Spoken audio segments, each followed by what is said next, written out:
నమస్తే, నేను Shalini. Welcome to special drive. రాజకీయాల్లో ఒక టర్మ్ అలాగే ఒక సంవత్సర కాలం కూడా కీలకమే. ఓడలు బండ్లు ఓడలయ్యేందుకు సంవత్సర కాలంలో జరిగే ఒక్క సంఘటనైనా చాలు. తీసుకునే నిర్ణయాలు చరిత్రను మలుపు తిప్పుతాయి. ఇయర్ ఎండింగ్ న్యూ ఇయర్ జోష్లో రివైండ్ 2025, అప్కమింగ్ 2026 గురించి పార్టీలో చర్చ జరుగుతుంది. 2025 సంవత్సరంలో ఏం సాధించాం, ఏం కోల్పోయాం, 2026లో కార్యాచరణ ఎలా రూపొందించుకోవాలి అనే చర్చ జరుగుతుంది. తెలంగాణలోని 3 ప్రధాన పార్టీలు 2025లో అనుకున్న లక్ష్యాలు సాధించుకున్నాయా? ప్రత్యర్థి పార్టీలపై పైచేయి సాధించాయా? పార్టీలు నాయకులు అనుకున్న పనులు సాధించారా?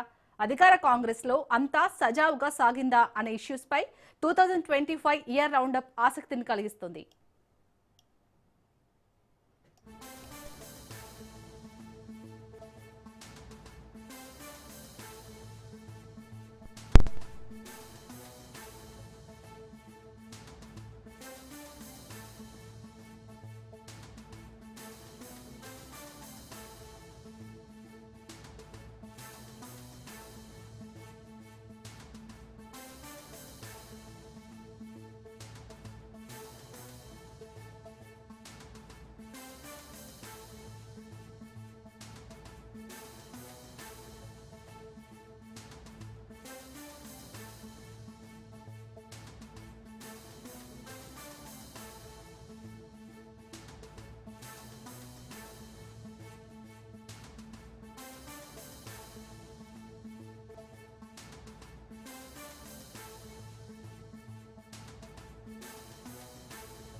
ఇక ఓవరాల్ గా ఇయర్ రౌండ్ అప్ 2025 గురించి పూర్తి డీటెయిల్స్ ని పూర్తి డిస్కషన్ మా ఇన్పుట్ ఎడిటర్ శ్రీకాంత్ అందిస్తారు. Srikanth, over to you. చాలీ, గుడ్ ఆఫ్టర్నూన్. సో మొత్తానికి 2025 సంవత్సరం ఇయర్ ఎండ్కి తెలంగాణ పొలిటికల్ ముఖ చిత్రం కొంచెం ఇంట్రెస్టింగ్గానే ఉందని చెప్పాలి. ఎందుకంటే ఈ ఇయర్ ఎండ్కి కేసీఆర్ పొలిటికల్ ఎంట్రీ కన్ఫర్మ్ అయింది కాబట్టి 2023లో కాంగ్రెస్ పార్టీ అధికారంలోకి వచ్చిన తర్వాత 2024లో లోక్సభ ఎన్నికల్లో కాంగ్రెస్ పార్టీ 8 స్థానాలు సంపాదించిన తర్వాత ఆ తర్వాత మొన్న జరిగినటువంటి గ్రామ పంచాయతీ ఎన్నికల వరకు కొంత కాంగ్రెస్ పార్టీ ఆల్మోస్ట్ 7,500 గ్రామ పంచాయతీలను గెలుచుకుంది. పార్టీ తరపున ఎవరైతే అభ్యర్థులు పార్టీ బలపరిచినటువంటి అభ్యర్థులు ఉన్నారో సో కొన్ని సర్పంచ్ స్థానాలు గెలుచుకున్నాయి. అయితే ఈ 2.5 సంవత్సరాలకు చాలా ఇంపార్టెన్స్ ఉందని చెప్పాలి. ఎందుకంటే 5 సంవత్సరాల పరిపాలనకు ఈ 2 సంవత్సరాలు చాలా క్రియాశీలకం అని చెప్పాలి. సో దాంట్లో కాంగ్రెస్ పార్టీ ఇక సగం కాలం పూర్తి చేసుకుంది. సో మిగతా సగంలో ఇంకొక సగం కొంత పరిపాలన నడిచిన ఆ తర్వాత ఎన్నికలకు వెళ్ళేటువంటి హడా ఉంటుంది కాబట్టి మొత్తం ఒక పొలిటికల్ ఎలక్షన్ హీట్ పుడుతుందని చెప్పాలి. ఇందులో కాంగ్రెస్ పార్టీ మొదటగా కలిసి వచ్చింది రైతు డిక్లరేషన్ తోటి. వరంగల్ సభ రాహుల్ గాంధీ రావడం జరిగింది. అక్కడ నుంచి డిక్లరేషన్ తోటి కామారెడ్డి డిక్లరేషన్ కావచ్చు, చేవెళ్ల డిక్లరేషన్ కావచ్చు, బీసీలకు సంబంధించినటువంటి విషయమే కావచ్చు, ఇలాంటి విద్యార్థులకు సంబంధించినటువంటి విషయమే కావచ్చు, ఇట్లా డిక్లరేషన్లు ఇస్తూ కాంగ్రెస్ పార్టీ ఒక హామీల వర్షం కురిపిస్తూ ప్రజల్లోకి వెళ్ళింది, ప్రజల్ని ఆకట్టుకుంది ఆ మాటలతో. ఆ తర్వాత అధికారంలోకి రావడానికి నిజానికి గాల్లో గెలిచిందనే చెప్పాలి. ఒక మౌత్ టాక్తోనే రేవంత్ రెడ్డి ముఖ్యమంత్రి అయ్యారు. సో పీసీసీగా ఉన్నప్పుడు చాలా బలంగా ఫైట్ చేసినటువంటి వ్యక్తి రేవంత్ రెడ్డి. సో పార్టీని అధికారంలో తీసుకురావడానికి కూడా అంతే కృషి చేశారు. అయితే పార్టీ అధికారంలోకి వచ్చిన తర్వాత కొన్ని అంశాలు మాత్రం కాంగ్రెస్ పార్టీని ఇబ్బంది పెట్టాయి. దాంట్లో మరీ ముఖ్యంగా కామారెడ్డి డిక్లరేషన్లో ఇచ్చినటువంటి బీసీ 42% రిజర్వేషన్ ఏదైతే ఉందో ఆ రిజర్వేషన్లను అమలు చేయలేకపోయారు. దానికి తోడు కేంద్రం నుంచి ఒప్పించుకోలేకపోయారు, కేంద్ర పెద్దల్ని కలవలేకపోయారు. కేవలం ఇది గవర్నర్ దగ్గరికి వెళ్ళడం, ఆ నుంచి మళ్ళీ రిటర్న్ రావడం, ఇది అసెంబ్లీలో దాన్ని కన్ఫర్మ్ ఓకే చేయించుకోవడం, తర్వాత గెజిట్ విడుదల చేయడం, జీవో తోటి ఎన్నికలకు వెళ్తామని చెప్పడం. సో అన్ని పోయిన తర్వాత మళ్ళీ 50% లోపే రిజర్వేషన్లతోటి కాంగ్రెస్ పార్టీ మళ్ళీ ఎన్నికలకు పోయింది సుప్రీంకోర్టు తీర్పు నేపథ్యంలో. సో ఇట్లా చాలా విషయాలు ఉన్నాయి. దీంట్లో కాంగ్రెస్ పార్టీ అధికారంలోకి వచ్చిన తర్వాత మంత్రుల మధ్య సఖ్యత లేకపోవడం, కీలకమైనటువంటి విద్యాశాఖ కానీ, హోంమంత్రిత్వ శాఖ కానీ, మున్సిపల్ శాఖ కానీ ఇవన్నీ కూడా ముఖ్యమంత్రి దగ్గరే ఉన్నాయి. ఇంకా వాటికి సంబంధించి భర్తలు ఇంకా నింపాల్సినటువంటి అవసరం ఉంది. అవి కూడా ఇంకా ఖాళీగానే ఉన్నాయి. దీనికి తోడు మంత్రుల మధ్య సఖ్యత లేకపోవడం, మంత్రుల మధ్య కొంత కొట్లాట జరగడం. సో ఈ అన్ని అంశాలు కూడా కాంగ్రెస్ పార్టీని ఇబ్బంది పెట్టాయి.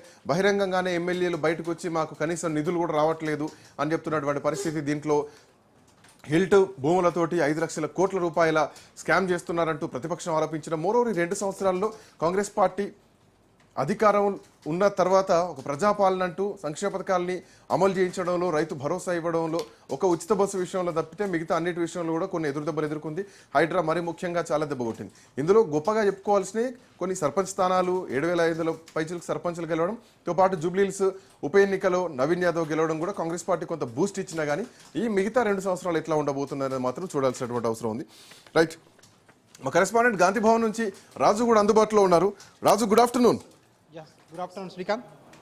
మొత్తానికి చాలా సవాళ్లు, లంకె బిందెలు ఉన్నాయేమో అనుకొని వస్తే ఇక్కడ ఏమీ లేవు, అన్ని ఖాళీ బిందెలే ఉన్నాయి అన్నటువంటి ముఖ్యమంత్రి మాట మొదలు ఈరోజు చాలా సవాళ్ళను ఎదుర్కొంటున్నారు. బీసీ రిజర్వేషన్లను కానీ, లేదంటే 6 గ్యారెంటీల విషయమే కానీ, 420 హామీల విషయంలో కానీ. సో ఓవరాల్గా ఎట్లా చూడొచ్చు? మీ దగ్గర ఉన్నటువంటి ఇంట్రెస్టింగ్ పాయింట్స్ ఏంటి రాజు? 2025 సంవత్సరం, ముఖ్యంగా కాంగ్రెస్ పార్టీ అధికారంలోకి వచ్చి 2 సంవత్సరాలు పూర్తయింది. ఈ 2025 సంవత్సరం చూసుకున్నట్టయితే కాంగ్రెస్ పార్టీకి అయితే చాలా వరకు కూడా ఇక్కడ నెగిటివ్ ఫ్యాక్టర్స్ ఎక్కువ ఉన్నాయని చెప్పి కూడా పార్టీలో కూడా ఒక చర్చ జరుగుతూ ఉంది. కొన్ని సానుకూల అంశాలు ఉన్నప్పటికీ కూడా ఎక్కువగా కూడా పార్టీని ఇబ్బంది పెట్టే అంశాలు చాలా వరకు కూడా ఇటు ప్రజల నుంచి కావచ్చు, ఇటు పార్టీలో ఉన్నటువంటి అంతర్గత విషయాలు కానివచ్చు, ఇవన్నీ కూడా పార్టీకి కాస్త తలనొప్పులు తెచ్చే అంశాలు 2025 పార్టీకి మిగిలిపోతుందని చెప్పడంలో ఎట్లాంటి అత్యోక్తి లేదు అని చెప్పేసి పార్టీ వర్గాలే చర్చించుకుంటున్నటువంటి పరిస్థితి కనిపిస్తూ ఉంది. ఏదైతే గ్యారంటీల పేరుతో ఏదైతే అధికారంలోకి వచ్చినటువంటి కాంగ్రెస్ పార్టీ ఆ హామీల అమలులో మాత్రం, ముఖ్యంగా గ్యారంటీలు 6 గ్యారంటీలు ఏవైతే ఉన్నాయో 6 గ్యారంటీల అమలులో కాస్త వెనుకబడిందని చెప్పాలి. ఏదైతే ప్రజలకు ఇచ్చినటువంటి హామీలు అమలులో 1-2 గ్యారంటీలు మినహా చాలా వరకు గ్యారంటీలు అమలులో కాంగ్రెస్ పార్టీ వెనుకబడింది. ఇది ప్రధానంగా ప్రతిపక్షాలకు ఆయుధంగా మారింది. ఇక అక్కడి నుంచి మొదలుకుంటే ఏదైతే కులగణన చేసిన తర్వాత కాంగ్రెస్ పార్టీ రాష్ట్రంలో కులగణన చేస్తాము, స్థానిక సంస్థల్లో ఏదైతే కామారెడ్డి డిక్లరేషన్ ప్రకారం బీసీలకు 42% స్థానిక సంస్థల ఎన్నికల్లో రిజర్వేషన్లు కల్పించే ఎన్నికలకు పోతామని చెప్పేసి కూడా ఇటు మంత్రులు, ముఖ్యమంత్రులు మొదలుకొని అందరూ కూడా కాంగ్రెస్ పార్టీ నేతలు, ఇటు ప్రభుత్వంలో ఉన్నవారు కరాఖండిగా చెప్పి దీనికి సంబంధించి మొదటగా ఆర్డినెన్స్ తీసుకురావడం జరిగింది. ఆ తర్వాత అసెంబ్లీలో బిల్ పాస్ చేయడం జరిగింది. ఒకవైపు ఇటు కేంద్ర ప్రభుత్వానికి పంపించడం జరిగింది. కానీ ఈ కేంద్ర ప్రభుత్వం దీన్ని అక్కడ కేంద్రంలో, ఎందుకంటే పార్లమెంట్లో పెట్టి ఆమోదించాల్సి ఉంటుంది రిజర్వేషన్ల అంశం. కేంద్ర ప్రభుత్వం రాజు మంత్రి పదవుల విషయంలో కూడా చాలా పెద్ద యుద్ధమే నడిచింది. ఆఖరికి కోమటిరెడ్డి రాజగోపాల్ రెడ్డి సొంత ప్రభుత్వం పైన విమర్శలు చేశారు. విచారణలు అనుకుంటూ కాలయాపన చేస్తున్నారు, కమిషన్లు విచారణలు అనుకుంటూ పరిపాలన బంద్ చేశారు. అడ్మినిస్ట్రేషన్ ఫెయిల్ అయిందంటూ కూడా ఆయన గతంలో చేసినటువంటి కామెంట్లు కానీ, జానారెడ్డి మంత్రి పదవులు ఇచ్చేది రేవంత్ రెడ్డి కాదు జానారెడ్డి అడ్డుకుంటున్నారని చెప్పేసి ఏకంగా జానారెడ్డిని టార్గెట్ చేస్తూ మాట్లాడారు. సో ఇంకా మంత్రి పదవుల విషయంలో కీలకమైనటువంటి శాఖలన్నీ ముఖ్యమంత్రి దగ్గరే ఉన్నాయి. 2026లో వీటిని ఏమైనా ఈ పూర్తి మంత్రివర్గ విస్తరణ జరిగేటువంటి అవకాశం ఉండొచ్చా, లేదంటే ఈ ఇంత 2 సంవత్సరాలు కూడా బహుశా ఇదే విధంగా ఎక్స్పెక్ట్ చేయొచ్చా? సో ఇటీవల ఢిల్లీలో ముఖ్యమంత్రి, అదేవిధంగా పిసిసి అధ్యక్షుడు ఇటీవల ఢిల్లీ పర్యటనలో భాగంగా కొంత మీడియాతో మాట్లాడుతూ కొంచెం లీకులు అయితే ఇవ్వడం జరిగింది కాంగ్రెస్ పార్టీ నుంచి. ముఖ్యంగా మంత్రివర్గ పునర్వ్యవస్థీకరణ ఉంటుంది అని చెప్పేసి కూడా పిసిసి అధ్యక్షుడు ఒక లీక్ అయితే మీడియాకు ఇవ్వడం జరిగింది. అయితే పునర్వ్యవస్థీకరణ ఎప్పుడు ఉండబోతా ఉంది? ఎందుకంటే ఇప్పటికే 2 బెర్తులు మంత్రివర్గంలో ఖాళీగా ఉన్నాయి. యాక్చువల్లీ 3 బెర్తులు ఖాళీగా ఉండాల్సింది. అయితే ఇటీవల జరిగినటువంటి జూబ్లీహిల్స్ ఎన్నికల్లో భాగంగా మైనారిటీ కోటాలో అజారుద్దీన్కు ఒక మంత్రి పదవి కేటాయించడంతో ప్రస్తుతం 2 ఖాళీలు ఉన్నాయి. ఈ 2 ఖాళీలకు సంబంధించి ఈ పునర్వ్యవస్థీకరణలో భాగంగా ఈ 2 ఖాళీలను పూర్తి చేస్తారా, లేదంటే ఈ 2 పూర్తి చేసిన తర్వాత మిగిలిన వాటిని పునర్వ్యవస్థీకరణ చేస్తారా అన్న దానిపై ప్రస్తుతం అయితే ఎట్లాంటి క్లారిటీ లేదు. ఇక ముఖ్యంగా ఇటు కోమటిరెడ్డి రాజగోపాల్ రెడ్డి లాంటి వారు కానివచ్చు, చాలా మంది అసంతృప్తులు కావచ్చు, ఇప్పటికే తమ అసంతృప్తిని బాహాటంగానే పార్టీలో వెళ్ళగక్కుతా ఉన్నారు. ఎందుకంటే కాంగ్రెస్ పార్టీలో ప్రతిపక్షంలో ఉన్నప్పుడు పెద్ద ఎత్తున మేము పార్టీ కోసము కష్టపడ్డాము, పనిచేశాము. కానీ అధికారంలోకి వచ్చిన తర్వాత కేవలం కొంతమంది మాత్రమే పదవులు ఇచ్చారు.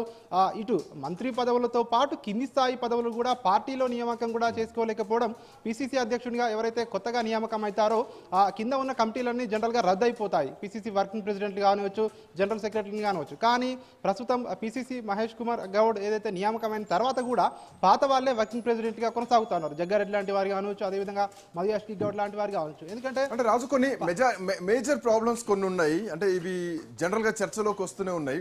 ఒకటి, మొన్న కేసీఆర్ లేవనెత్తినటువంటి నీళ్ల విషయంలో ప్రభుత్వం ఇంతవరకు ఒక అఫీషియల్ సమాధానం చెప్పలేదు.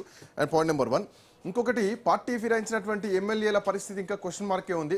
కాంగ్రెస్ పార్టీ ఓన్ చేసుకోలేకపోతుంది, బీఆర్ఎస్ పార్టీలో ఉన్నామని చెప్పి వాళ్ళు బలంగా చెప్పుకోలేనటువంటి పరిస్థితి కూడా ప్రభుత్వాన్ని ఇబ్బంది పెట్టేది కనిపిస్తోంది. మరోవర్ గతంలో ఒక గేటు తెరిస్తేనే ఇంతమంది వస్తే పూర్తి గేట్లు తెస్తే బీఆర్ఎస్ ఖాళీ అవుతుందంటే ఆయన పరోక్షంగా కాంగ్రెస్ పార్టీలోకి మేము చేర్చుకున్నామని ఆ రోజు రేవంత్ రెడ్డి ఒప్పుకున్నారు. మనం ఖచ్చితంగా ఒప్పుకోవాల్సింది అవునన్నా కాదన్న ఈ మాటను బట్టి చూస్తే కనుక. అండ్ మోరోవర్ అసలు తెలంగాణ ఆర్థికంగా కుదేలైపోయింది. బయటికి పోతే అప్పులు ఇచ్చేటువంటి పరిస్థితి లేదు. చెప్పుల దొంగను చూసినట్టు చూస్తున్నారంటూ కూడా రాష్ట్ర ఇమేజ్ని దృష్టిలో పెట్టుకొని ఆయన కొంచెం తగ్గించి మాట్లాడినటువంటి మాటలు. సో ఇవి కూడా ఏమైనా కాంగ్రెస్ పార్టీకి కొంత ఎఫెక్ట్ అయ్యేటువంటి అవకాశం ఉందా? తో పాటు బీసీ డిక్లరేషన్లో ఒక బలమైనటువంటి కమిషన్ ఏర్పాటు చేయలేకపోయింది, బలమైనటువంటి ఇండికేషన్స్ చూపించలేకపోతుంది, ఒక కరెక్ట్ డేటా తీసుకోలేకపోయినటువంటి పరిస్థితి కూడా కనిపించింది. బీసీ సంఘాలు మొత్తం కూడా తిరగబడ్డాయి. సో ఈ 2 సంవత్సరాలు కూడా ఏమైనా మరుపులు చేర్పులు ఎక్స్పెక్ట్ చేయొచ్చు? ఎట్లా చూడొచ్చు ఈ అంశాలను? ఎస్ సార్, ముందుగా ఎందుకంటే ఇక్కడ ఆర్థిక పరమైనటువంటి అంశాలను చూసినట్టయితే రాష్ట్రంలో 7 లక్షల కోట్లు గత ప్రభుత్వం అప్పు చేసిపోయిందని చెప్పేసి కూడా ప్రతిసారి దాన్నే వల్లవేస్తూ ఉండడం కూడా కాంగ్రెస్ పార్టీకి మైనస్గా మారిందని చెప్పేసి కూడా చాలా వరకు కూడా చాలా మంది మాట్లాడుతూ ఉన్నారు. ఎందుకంటే గత ప్రభుత్వం మీద ఎందుకంటే ప్రతిసారి కూడా అభాండాలు మోపడం కన్నా ప్రస్తుతం మీరు వచ్చిన తర్వాత 2 సంవత్సరాల పాటు ఏం చేశారు అన్నటువంటి ప్రశ్నలు కూడా సొంత పార్టీ నుంచే నేతలు ఎదుర్కోవడం జరిగింది. ఇక ఇది కాకుండా ప్రధానంగా కృష్ణానదీ జలాల విషయానికి వచ్చినట్టయితే రాష్ట్రాల హక్కులను కాపాడలేకపోతా ఉన్నారు. అదేవిధంగా పక్క రాష్ట్రం ఆంధ్రప్రదేశ్లో ఉన్నటువంటి చంద్రబాబు నాయుడుకి వ్యతిరేకంగా ఎట్లాంటి మాటలు మాట్లాడలేకపోతున్నారన్న అపవాదు కూడా కాంగ్రెస్ పార్టీ ప్రస్తుతం గత 2 సంవత్సరాలుగా ప్రతిపక్షం నుంచి ఎదుర్కొంటా ఉంది. ముఖ్యంగా ఈ రాష్ట్రానికి రావాల్సినటువంటి హక్కుల విషయంలో 90 టీఎంసీల కృష్ణానదీ జలాల విషయంలో కానివచ్చు, 45 టీఎంసీలకే ఒప్పుకున్నారు. అదేవిధంగా ఇతర అంశాలు ప్రాజెక్టుల విషయంలో కానివచ్చు, డిపిఆర్ రిటర్న్ అయినా కూడా దీనికి సంబంధించి రాష్ట్ర ప్రభుత్వంలో చలనం లేదని చెప్పేసి కూడా కేసీఆర్ అయితే విమర్శలు చేయడం జరిగిందో, ఇట్లాంటి కొన్ని కీలకమైనటువంటి విషయాల్లో కాంగ్రెస్ పార్టీకి కాస్త ఎదురుదెబ్బ తగిలిందని చెప్పవచ్చు. ఎందుకంటే ఈ అంశాలనే ప్రధానంగా రాష్ట్రానికి సంబంధించినటువంటి హక్కుల విషయంలో ఖచ్చితంగా పోరాడాల్సింది పోయి దానికి సైలెంట్గా ఉండడం ఏదైతే ఉందో ఇది రాష్ట్రాల హక్కులను తాకట్టు పెట్టడమే అని చెప్పేసి వస్తున్నటువంటి విమర్శలను కాంగ్రెస్ పార్టీ ఎదుర్కోలేకపోతా ఉంది. అదేవిధంగా దీనికి ఇటీవల ఆర్థిక భారం మాత్రం కనిపిస్తుంది. ఇందాక మీరు అన్నట్టు 7 లక్షల అప్పులను గత ప్రభుత్వం చేసిపోతే ఇప్పుడు కనీసం సంక్షేమ పథకాలు కూడా అందించలేనటువంటి పరిస్థితికి కారణం కూడా బీఆర్ఎస్ అంటూ కూడా కాంగ్రెస్ పార్టీ ప్రత్యేకంగా చెప్తూనే స్ట్రేట్ ఫార్వర్డ్ ఇవే కామెంట్ చేస్తోంది. రైతు భరోసా విషయంలో ఇప్పటికీ ఇంకా 2 పెండింగ్లోనే ఉన్నాయి. డిఏల విషయంలో 5+1 6 కూడా పెండింగ్లోనే ఉన్నాయి. తో పాటు ఫీజు రియంబర్స్మెంట్ ఇంకా రావట్లేదు. యూనివర్సిటీలకు జీవోల ద్వారా నిధుల కేటాయింపులు జరుగుతున్నాయి. కానీ రాష్ట్రంలో ఉన్నటువంటి రాష్ట్ర ప్రభుత్వం ఆధ్వర్యంలో ఉన్నటువంటి 12 యూనివర్సిటీల్లో కేవలం ఒక ఉస్మానియా యూనివర్సిటీకే 1000 కోట్ల రూపాయల నిధులు ఇస్తామని ఒక జీవో ఇస్తే మిగతా యూనివర్సిటీల నుంచి కూడా ఇప్పటికే నిరసనలు వ్యక్తమవుతున్నాయి. తో పాటు జాబ్ క్యాలెండర్ ఇస్తామన్నారు. వచ్చి 2 సంవత్సరాలైనా కానీ ఇప్పటికీ ఆ జాబ్ క్యాలెండర్ ఊసు కూడా లేనటువంటి పరిస్థితి స్పష్టంగా కనిపిస్తుంది. సో ఇవి పార్టీకి మైనస్ అయితే ప్రతిపక్షాలకు ఒక ఆయుధంగా మారిందనుకోవచ్చా? ఎస్, ఖచ్చితంగా. ఎందుకంటే ఇప్పటికే ఒకవైపు ఇచ్చినటువంటి హామీల లిస్ట్ ఏదైతే ఉందో 420 హామీలు 6 గ్యారంటీలు ఏవైతే ఉన్నాయో గ్యారంటీల లిస్టు చూస్తే హామీల లిస్టు చూస్తే పెద్దగా ఉంది. ఇప్పటి వరకు అమలైనటువంటి ఏదైతే హామీలు ఉన్నాయో ఇంకా అవి తక్కువ వరకే అమలైనటువంటి పరిస్థితి కనిపిస్తూ ఉంది. ప్రస్తుతం కాంగ్రెస్ పార్టీ ముందు 2026లో మాత్రం ఈ పెద్ద సవాళ్లుగానే ఉన్నాయని చెప్పొచ్చు. ఎందుకంటే గ్రామ పంచాయతీ ఎన్నికల్లో మాకు దాదాపు 60% రిజల్ట్ వచ్చిందని చెప్పుకున్నప్పటికీ మేకపోతు గాంభీర్యంగానే ఉంది అని చెప్పేసి కూడా ఒకవైపు చాలా మంది పార్టీలోనే మాట్లాడుతూ ఉన్నారు. ఎందుకంటే గ్రామ పంచాయతీ ఎన్నికలు అనేవి కంప్లీట్గా డిఫరెంట్గా ఉంటాయి. మోరోవర్ ఏదైతే వచ్చే నెలలో లేదంటే ఫిబ్రవరిలో జరగబోయే మున్సిపాలిటీ ఎన్నికల్లో కానివచ్చు, ఆ తర్వాత వచ్చే ఎంపీటీసీ జడ్పీటీసీ ఎన్నికల్లో కావచ్చు అప్పుడు కాంగ్రెస్ పార్టీ యొక్క ప్రతిష్ట ఎంత ఉంది అనేది తెలిసిపోతుందని చెప్పేసి కూడా ఇప్పటికే ఒకవైపు పార్టీలోనే చర్చ జరుగుతున్నటువంటి పరిస్థితి కనిపిస్తూ ఉంది. సో వీటన్నిటి నేపథ్యంలో హామీలు ఏ విధంగా అమలు చేయబోతా ఉన్నారు? ఇప్పటికే 2 లక్షల రైతు రుణమాఫీ చేశామని చెప్పుకుంటున్నారు. కానీ అందులో కూడా చాలా వరకు చాలా మంది మిగిలిపోయారని చెప్పి కూడా ఒకవైపు కాంగ్రెస్ పార్టీని ఇటు విమర్శలు చేస్తానో ఉన్న పరిస్థితి మనకు కనిపిస్తూ ఉంది. ఈ హామీల్లో ముఖ్యంగా చాలా వరకు ఆసరా పెన్షన్లు ఏవైతే ప్రభుత్వం కొన్ని చేసినా కానీ చెప్పుకోలేనటువంటి పరిస్థితి. ఎందుకంటే చెప్పుకునే విధానంలో కూడా కొంత వెనకబడి ఉన్నారనుకోవచ్చా? 2 లక్షల రుణమాఫీ గతంలో ఏ ప్రభుత్వం చేసింది లేదు. అంటే ఏకధాటిగా 2 లక్షలు ఇస్తాం, 2 లక్షల రుణమాఫీ చేస్తామని చెప్పి. సో దీన్ని బీఆర్ఎస్ పార్టీ గతంలో చేసినా కానీ దఫాలుగా చేసినటువంటి పరిస్థితి. సో అట్లా చూసుకుంటే కాంగ్రెస్ పార్టీ ఏకధాటిగా ఒకేసారి చేసినా కానీ పూర్తి స్థాయిలో చేయలేదన్నది కూడా ఒకటి కాంగ్రెస్ పార్టీ మీద ఉన్నటువంటి మరక. సో పూర్తి స్థాయిలో చేసినామని చెప్పుకోలేనటువంటి పరిస్థితుల్లో ఉందా? ఈ 2 ఏళ్ల కాలంలో అధికార పార్టీ కంటే కూడా ప్రతిపక్షమే బలంగా తయారైంది అనుకోవచ్చా? హైడ్రా విషయమే కానీ, మూసీ నది ప్రక్షాళన విషయమే కానీ, లేదంటే బీసీ రిజర్వేషన్ల విషయమే కానీ, రియంబర్స్మెంట్ విషయమే కానీ, తులం బంగారం విషయమే కానీ, స్కూటీల విషయమే కానీ, జాబ్ క్యాలెండర్ల విషయమే కానీ, విద్యార్థుల విషయంలో కానీ ఎట్లా చూడొచ్చు? ఖచ్చితంగా. ఎందుకంటే కాంగ్రెస్ పార్టీ, కాంగ్రెస్ ప్రభుత్వం గత ప్రభుత్వం కంటే కూడా రుణమాఫీ విషయంలోనే కానివచ్చు, అదేవిధంగా ఇటు రైతు భరోసా విషయంలో కానివచ్చు, ఇచ్చింది 15,000 హామీ అయినప్పటికీ 12,000 అయినా కూడా అమలు చేస్తున్నటువంటి పరిస్థితి కనిపిస్తూ ఉంది. ప్రధానంగా ప్రజల్లోకి తీసుకువెళ్లడంలో మాత్రం కాంగ్రెస్ పార్టీ విఫలమవుతుందనే చెప్పొచ్చు. ఎందుకంటే ఇచ్చినటువంటి హామీలు ఒక్కొక్కటిగా అమలు చేస్తూ ఉన్నారు, కానీ ఆ అమలు చేస్తున్నటువంటి విధానాన్ని ప్రజలకు వివరించడంలో వెనుకబడిపోతా ఉన్నారు. కానీ ప్రధాన ప్రతిపక్షమైనటువంటి బీఆర్ఎస్ పార్టీ మాత్రం ప్రజల్లోకి ఇవన్నీ అంశాలను తీసుకువెళ్ళబోతా ఉంది. హైడ్రా విషయంలో చాలా వరకు చెరువులను కాపాడామని చెప్పేసి కూడా ప్రభుత్వం ఒకవైపు ఆ పాజిటివ్ గా జరిగినటువంటి అంశాలను చెప్పుకున్నప్పటికీ ప్రభుత్వం ఏదైతే ప్రతిపక్షాలకు మాత్రం ఆన్సర్ చెప్పలేక కాస్త వెనకడి వేస్తుందని చెప్పి ఇప్పటికైతే తెలుస్తా ఉంది. Thank you Raju, thanks for joining. So మొత్తానికి 2025 ఇయర్ ఎండింగ్ కి తెలంగాణ రాజకీయాల్లో ఒక ముఖ్య చిత్రం అయితే మారిందని చెప్పాలి. దట్టు ఇయర్ ఎండ్కి కేసీఆర్ అసెంబ్లీకి రావడం, అసెంబ్లీ సమావేశాలు స్టార్ట్ అవుతున్నటువంటి క్రమంలో మొదటి రోజు కేసీఆర్ వచ్చారు. మిగతా రోజులు వస్తారా రారా తెలియనటువంటి పరిస్థితి. అంటే ఆయనకు పూర్తి స్థాయిలో మైక్ ఇస్తారా, వస్తే మైక్ ఇస్తేనే వస్తారా, లేదంటే ఇక కేసీఆర్ ఎంచుకున్నటువంటి దారి ప్రజా ఉద్యమాలు చేస్తాం, గ్రామీణ తెలంగాణకు వెళ్తాం, తెలంగాణకు జరుగుతున్నటువంటి నష్టం ఏంటి, నీళ్ల విషయంలో తెలంగాణకు జరుగుతున్నటువంటి అన్యాయం ఏంటి, ఆంధ్రప్రదేశ్కు నీళ్లు తరలిపోతుంటే రాష్ట్ర ప్రభుత్వం మొద్దు నిద్రపోతోందా అని వేసినటువంటి ప్రశ్న చాలా ధాటిగా, చాలా గట్టిగా స్ట్రాంగ్గా పడిందని చెప్పాలి. ఈ ప్రశ్నకు ఇంతవరకు అధికారికంగా మాత్రం ప్రభుత్వం నుంచి ఎట్లాంటి రియాక్షన్ రాలేదు. దీనిపైన ఎట్లాంటి పీపీటీ ప్రెజెంటేషన్ ఇస్తారో చూడాల్సినటువంటి అవసరం అయితే ఉంది. Saidulu, good afternoon. Yes sir, Srikanth, good afternoon. Very good afternoon. So మొత్తానికి కేసీఆర్ ఎంట్రీతో 2025 ఎండింగ్కి ఒక ఫుల్ మీల్స్ పెట్టినట్టేనా, ఒక పొలిటికల్ వెదర్ చేంజ్ అయిపోయిందా? ఎందుకంటే జనరల్గా కేసీఆర్ ఎక్కువగా మాట్లాడరు, 5-10 నిమిషాల ముచ్చట ఉండదు. ఆయన ఎప్పుడు మాట్లాడినా కానీ వీక్షకుడికి బోర్ కొట్టకుండా ఉన్న సబ్జెక్ట్ని ఆయన వ్యవహార శైలిలో 1-2 గంటలు కూర్చుంటే పర్ఫెక్ట్ ఇచ్చేసి వెళ్తూ ఉంటారు. ఈరోజు ప్రభుత్వం కూడా ఆ క్వశ్చన్ల విషయంలో కొంత సందిగ్ధంలో పడిందని చెప్పాలి. సో ఎట్లా ఉంది 2025 ఇయర్ ఎండ్కి బీఆర్ఎస్ పార్టీ ముఖ చిత్రాన్ని ఎట్లా చూడొచ్చు సైదు? ఎస్ శ్రీకాంత్, ఖచ్చితంగా అనుకోవచ్చు. ఎందుకంటే ఒక ప్రతిపక్ష పార్టీ బీఆర్ఎస్ కాబట్టి ఖచ్చితంగా ప్రజల పక్షాన ప్రతిపక్ష పార్టీగా బీఆర్ఎస్ అన్ని కోణాల్లో కూడా ఖచ్చితంగా మేము ముందుండి ప్రజల సమస్యలపైన ఫోకస్ చేస్తామని ఆనాడు ఓటమి తర్వాత బీఆర్ఎస్ పార్టీ చెప్తూ వచ్చింది. సో దానిలో భాగంగానే ఖచ్చితంగా ఇప్పుడు చూస్తే మాత్రం ప్రతిపక్ష పాత్ర బీఆర్ఎస్ పార్టీ 100% పోషిస్తుందని కూడా మనం చాలా స్పష్టంగా చెప్పవచ్చు. అనేక సమస్యలపైన ఫోకస్ చేసింది బీఆర్ఎస్ పార్టీ. అనేక సమస్యలను ప్రభుత్వం ముందు ఉంచింది. ప్రజలు పడుతున్నటువంటి ఇబ్బందులు కానీ, అదేవిధంగా రైతులు పడుతున్నటువంటి ఇబ్బందులు కానీ, గురుకులాలకు సంబంధించినటువంటి అంశం కానీ, అదేవిధంగా హిల్ టిపి పాలసీకి సంబంధించినటువంటి అంశం కానీ, అదేవిధంగా కంచా గచ్చిబౌలి భూముల విషయం కానీ, అదేవిధంగా లగచర్ల అంశం కానీ. సో ఇట్లా చూస్తే ఓవరాల్గా చూస్తే మాత్రం అన్ని అంశాలకు సంబంధించి పడుతున్నటువంటి ఇబ్బందులు ఏవైతే ఉన్నాయో కాంగ్రెస్ పార్టీ ఆనాడు ఇచ్చినటువంటి హామీలపైన ఫోకస్ చేసింది.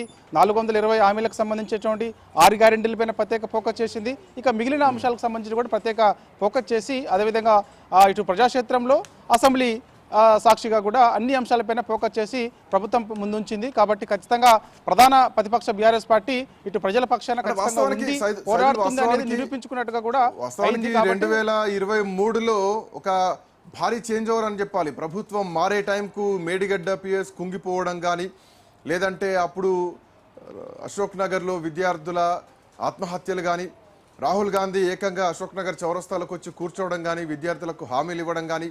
సో కాళేశ్వరం అనేది చాలా బిగ్గెస్ట్ చేంజ్ ఓవర్ బీఆర్ఎస్ పార్టీకి. ఆ రోజు పెద్ద ఒక నిందలాగా అయిపోయింది. అట్లాంటి కాళేశ్వరం ప్రాజెక్టు విషయంలో ఇవాళ సిబిఐకి హ్యాండ్ ఓవర్ చేస్తూ రాష్ట్ర ప్రభుత్వం అసెంబ్లీలో ఆ రోజు తీర్మానం చేసినటువంటి పరిస్థితి. అండ్ వచ్చినప్పటి నుంచి చూసుకుంటే కనుక కేసీఆర్ ఏ రోజు బయటికి రాలేదు.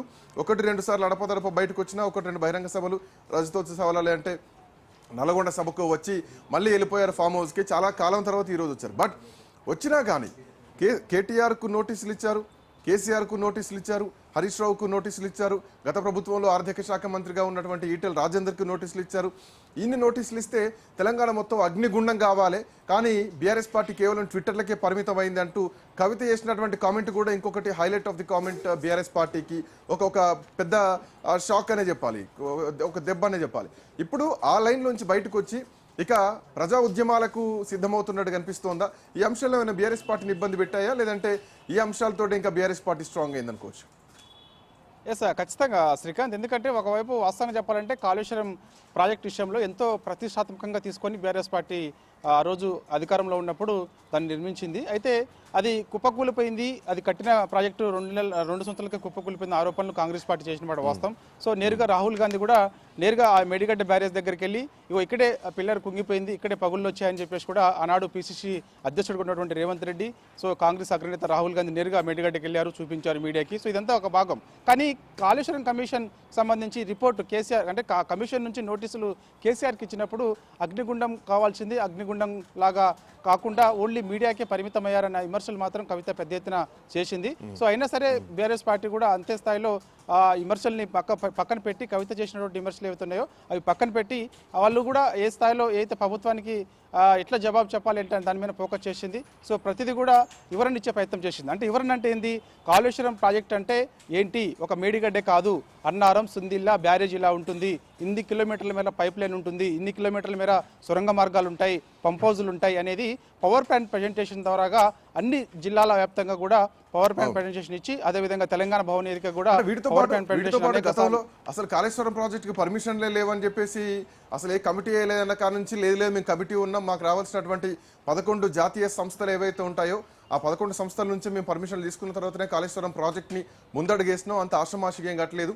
తమిళనాడు దగ్గర అక్కడ ఎత్తు కుదరట్లేదు కాబట్టి మేడిగడ్డ దాన్ని షిఫ్ట్ చేసినాం అని చెప్పేసి పూర్తి ఆధారాలతో సహా ఇవ్వడం జరిగింది. ఇది సిబిఐ కేసారు, సిబిఐ ఎప్పుడు టేకప్ చేస్తుంది ఏందనేది క్వశ్చన్ మార్కే ఉంది. కానీ ఎస్ఎల్బీసీ ప్రమాదం విషయంలో బీఆర్ఎస్ పార్టీ గట్టిగా ఒక ఆయుధంగా ఈ అంశాన్ని తీసుకున్నట్టే కనిపించిందా? తో పాటు పాలమూరు రంగారెడ్డికి సంబంధించినటువంటి ఆ ప్రాజెక్టు పైన 90% పనులు పూర్తయితే కాంగ్రెస్ పార్టీ వచ్చిన తర్వాత తట్టెడు మట్టి తీయలే అన్నది కూడా కాంగ్రెస్ పార్టీకి భారీ ఎఫెక్ట్ అయితే ఇది బీఆర్ఎస్ పార్టీకి కూడా కలిసి వచ్చిందని చెప్పాలి. సో మోర్ ఓవర్ ఈ 2 సంవత్సరాల కాలంలో కొంత హనీమూన్ పీరియడ్ పోయినా కానీ బీఆర్ఎస్ పార్టీకి గురుకులాల విషయంలో కానీ విద్యార్థుల ఆత్మహత్యల విషయమే కానీ రైతులకు ఇవ్వాల్సినటువంటి రైతు భరోసా విషయం కానీ ఇంకా మోర్ ఓవర్ గతంలో బీఆర్ఎస్ పార్టీ అధికారంలో ఉంటే కాంగ్రెస్ పార్టీ కేవలం 2000 గ్రామ పంచాయతీలు మాత్రమే గెలిచింది. బట్ అదే కాంగ్రెస్ పార్టీ అధికారంలో ఉన్నప్పుడు బీఆర్ఎస్ పార్టీ 3500 పైచులకు గ్రామ స్థాయిలో పంచాయతీ స్థానాలను గెలవడం జరిగింది. సో ఇది కొంత బీఆర్ఎస్కు మైలేజ్ పెరిగినట్టేనా? ఈ అంశాలన్నీ కలిసి వచ్చినాయా?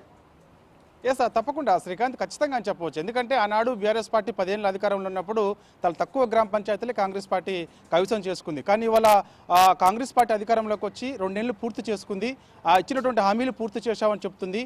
ప్రజాపాలనను కూడా కాంగ్రెస్ పార్టీ చెప్తూ వస్తుంది. అనేక సభలు సమావేశాలు కూడా నిర్వహించారు. గ్రామ పంచాయతీ ఎన్నికల నోటిఫికేషన్ సమయంలో స్వయంగా రేవంత్ రెడ్డి జిల్లాల పర్యటనలు కూడా చేశారు. కాబట్టి ఇంత జరిగినప్పటికి కూడా బీఆర్ఎస్ పార్టీ గ్రామాల్లో సత్తా చాటిందని మనం చెప్పుకోవచ్చు. అనేక గ్రామాల్లో బీఆర్ఎస్ పార్టీ సపోర్ట్ చేసినటువంటి వారు గెలవడం జరిగింది. అదేవిధంగా కొన్ని పార్టీలు బీఆర్ఎస్ పార్టీ మద్దతుతోటి గెలవడం జరిగింది. బీఆర్ఎస్ పార్టీ కూడా అత్యధిక స్థానాల్లో గెలవడం. సో ఏదేమైనా సరే చూస్తే మాత్రం అత్యధిక స్థానాల్లో బీఆర్ఎస్ పార్టీ గెలిచింది. కాబట్టి ఖచ్చితంగా ఇదే ఉత్సాహం కొనసాగించాలి, పట్టుంది అని చెప్పేసి కూడా బీఆర్ఎస్ పార్టీ భావిస్తుంది. పార్టీ ఎక్కడైతే పార్టీ మారినటువంటి ఎమ్మెల్యేలు ఉన్నారో ఆ మారినటువంటి ప్రాంతాల్లో ఇప్పటివరకు నియోజకవర్గ ఇన్ఛార్జీలను కూడా కేటాయించలేదు. మరో రాష్ట్ర స్థాయి కమిటీలు కానీ, జిల్లా స్థాయి కమిటీలు కానీ, మండల స్థాయి కమిటీలు కానీ ఇంతవరకు వేయలేదు. అంటే ఒకవైపు ప్రధాన ప్రతిపక్షంగా రాష్ట్రంలోనే 4-5 కొట్లాడుతున్నారు తప్ప మండల స్థాయి కానీ జిల్లా స్థాయిలో కానీ బీఆర్ఎస్ పార్టీ యాక్టివ్గా లేదు అన్నది ఇంతకాలం వినిపించినటువంటి మాట. సో ఇప్పుడు కేసీఆర్ ఎంట్రీ తర్వాత ఈ కమిటీలు వేయడం కానీ లేదంటే గ్రామ స్థాయి నుంచి మళ్ళీ బీఆర్ఎస్ పార్టీని స్ట్రెంథన్ చేయడం కానీ ఆ దిశగా ఏమైనా అడుగులు వేసేటువంటి అవకాశం ఉంటుందా? ఎస్ సార్, శ్రీకాంత్, తప్పకుండా. ఇప్పుడు కేసీఆర్ కూడా అదే అనుకుంటున్నారు. సో జనవరి నుంచి మనకి ఈ యొక్క నోటిఫికేషన్ అంటే ఎంపీటీసీ జెడ్పీటీసీ ఎన్నికల నోటిఫికేషన్ రాకపోతే మాత్రం ముందుగా మేము చేసేది అదే అని చెప్పేసి కూడా కేటీఆర్ చెప్తున్నారు. కాబట్టి ముందుగా కమిటీలపైన ప్రత్యేక ఫోకస్ ఈసారి బీఆర్ఎస్ పార్టీ చేయబోతుంది. గ్రామ కమిటీ, మండల కమిటీ, జిల్లా కమిటీ, రాష్ట్ర కమిటీ, అది పార్టీ కమిటీలు. దాంతోపాటుగా మహిళా కమిటీలు కూడా ఏర్పాటు చేయాలని భావిస్తుంది. దాని తర్వాత ఈ విద్యార్థి సంఘాలకు సంబంధించినటువంటి బీఆర్ఎస్పీ కమిటీలు కూడా ఏర్పాటు చేయాలని భావిస్తుంది. దాని తర్వాత రైతులకు ఎన్నడూ లేని విధంగా కార్మిక విభాగానికి కూడా ఒక కమిటీ ఉండాలని చెప్పేసి కూడా బీఆర్ఎస్ పార్టీ భావిస్తుంది. సో అందుకు కూడా కమిటీలు ఏర్పాటు చేసి ఖచ్చితంగా పార్టీని బలోపేతం దిశగా ముందుకు తీసుకెళ్లాలనే యోచనలో బీఆర్ఎస్ పార్టీ ఉంది. ఎందుకంటే ఈ మొన్న గ్రామ పంచాయతీ ఎన్నికల్లో బీఆర్ఎస్ పార్టీ అనేక స్థానాల్లో గెలిచిన తర్వాత ఒక నూతన ఉత్సాహం వచ్చిందని చెప్పవచ్చు బీఆర్ఎస్ పార్టీకి.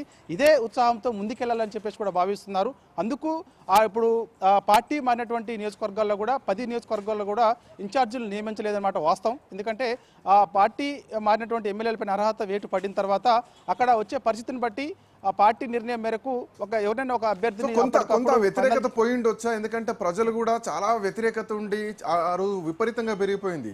ఈవెన్ దళిత బంధు విషయంలో కూడా కమిషన్లు తీసుకుంటున్నారు, 30% కమిషన్లు తీసుకుంటున్నారు అన్నటువంటి వాదనలు బీఆర్ఎస్ తెలంగాణ భవన్ నుంచే ఈ లీకులు కూడా వచ్చాయి. కేసీఆర్ క్లాసులు వీకారు అన్నారు. ప్రజలు మొత్తం కూడా వన్ సైడెడ్గా అవుట్రేటెడ్గా కాంగ్రెస్ పార్టీకి ఓటేసినటువంటి పరిస్థితిని మనం చూసాం. రాను రాను ఈ వ్యతిరేకతను పొడగొట్టుకున్నట్టు ఏమైనా కనిపించిందా? అప్పుడున్నటువంటి ఆ వ్యతిరేకత కొంత ప్రజలకు కలిసినట్టేనా? ఈ 2 సంవత్సరాల్లో ప్రజలకు దగ్గర అయ్యారా? కేసీఆర్ను మిస్ అయిన ఫీలింగ్ ప్రజల్లో ఉందా? ఎట్లా చూడొచ్చు ఈ అంశాన్ని? ఎస్ శ్రీకాంత్, ఖచ్చితంగా కేసీఆర్ని మిస్ అవుతున్నారన్న ఫీలింగ్ అయితే మాత్రం ప్రజల్లో ఉన్నమాట వాస్తవం. ఇంకోటి మీరు చెప్పినట్టుగా దళిత బంధు అంశం చెప్తున్నారు. దళిత బంధులో కమిషన్లు ఎమ్మెల్యేలు స్వయంగా తీసుకుంటున్నారని చెప్పేసి కూడా వ్యతిరేకత పెద్ద ఎత్తున వచ్చింది. సో ఎమ్మెల్యేలపైన ఉన్నటువంటి వ్యతిరేకత కారణంగానే బీఆర్ఎస్ పార్టీ ఓటమి చెందిందని చెప్పేసి కూడా అనేక సార్లు పార్టీ ఓటమి తర్వాత, అంటే శాసనసభ ఎన్నికల సమయంలో ఓటమి తర్వాత, పార్లమెంట్ ఎన్నికల సమయంలో 0కే పరిమితమైనప్పుడు, సో ఈ తర్వాత ఓటమి తర్వాత మన సమీక్ష సమావేశాలు కూడా తెలంగాణ భవన్లో నిర్వహించారు. ఈ సమీక్ష సమావేశాల్లో కూడా ఇదే నుంచి, అంటే మన కార్యకర్తల నుంచి, నాయకుల నుంచి అభిప్రాయాలు సేకరించినప్పుడు ఈ అంశాలు ఎక్కువగా చెప్పడం జరిగింది. ఎమ్మెల్యేలపైన వ్యతిరేకత కారణంగానే నియోజకవర్గాల్లో ఓటమి చెందామనేది కూడా చాలా స్పష్టంగా చెప్పారు. కాబట్టి ఎమ్మెల్యేల పైన ఉన్నటువంటి వ్యతిరేకత రాను రాను కొంత తగ్గించుకునే ప్రయత్నం కూడా చేస్తుంది. ఎందుకంటే కాంగ్రెస్ పార్టీ అధికారంలోకి వచ్చిన తర్వాత గ్రామాల్లో ఉన్నటువంటి పరిస్థితి ముఖ్యంగా చూస్తే చాలా దారుణమైన పరిస్థితి ఉంది. ఎందుకంటే ఇంతవరకు కనీసం సర్పంచులకు పెండింగ్ బిల్లులు కూడా క్లియర్ కాలేదు. సో ఎక్కడ వేసిన గొంగడి అక్కడే ఉన్నది అన్న రీతిలో పార్టీ పరంగా బీఆర్ఎస్ పార్టీ కొంత సక్సెస్ అయినట్టు కనిపిస్తోంది. ఎందుకంటే పార్టీ ఫిరాయించినటువంటి ఎమ్మెల్యేలకు అందరూ పోతున్నారు. బీఆర్ఎస్ పార్టీ ఖాళీ అయిపోతే కాంగ్రెస్ పార్టీకి వెళ్తున్నారు. 10 మంది ఎమ్మెల్యేలు పోయారు. మనం చూడొచ్చు, వర్ధనపేట మాజీ శాసనసభ్యులు ఆరూరు రమేష్ విషయంలో ఒక కిడ్నాప్ లాంటి ఎపిసోడ్నే మనం చూసినాం.